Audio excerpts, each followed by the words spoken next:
first thing they would do, those women entrepreneurs who had gotten microcredit, is send their children to school.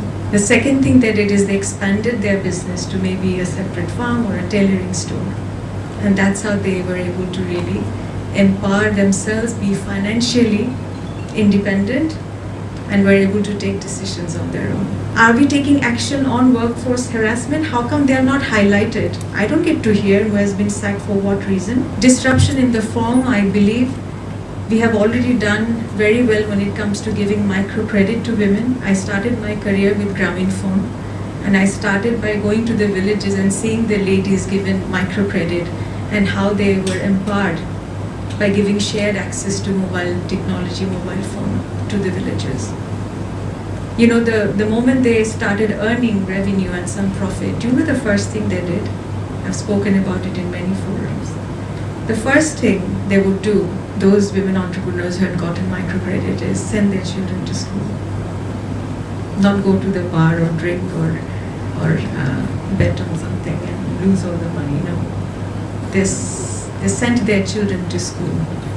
The second thing they did is they expanded their business to maybe a separate farm or a tailoring store. And that's how they were able to really empower themselves, be financially independent, and were able to take decisions on their own.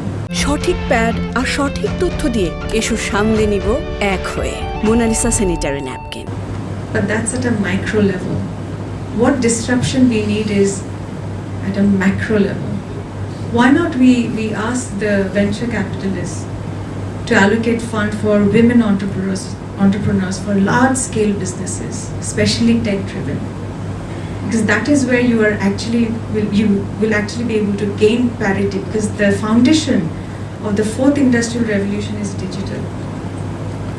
And if we lose the boat now, if we don't really jump on that boat, we will be left behind, because that is actually accelerating at a much more faster rate. So that's the kind of disruption we need. What if the government and private sector gave incentives to companies who have gender diversity, who have not looked into gender diversity as a token or as a CSR program, rather have built it, embedded it into their KPI, and give them tax incentives? I know it sounds like weird. Why are you connecting these two together?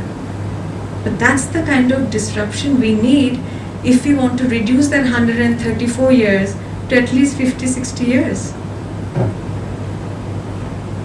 What if we were able to use technology to ensure safety for women? How can you empower women if there is no safety for women at work, online, on the street? Who is taking accountability? Do we have tech-driven real-time information that is given, real-time action taken, and accountability, and somebody following up on it? Are we taking action on workforce harassment? How come they are not highlighted? I don't get to hear who has been sacked for what reason.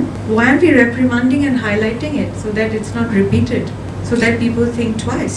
There's a research that was done, and I was quite surprised to hear that, of course, 60% of men said, and 22% of women said that women should not be working and should not participate in the workforce, women included.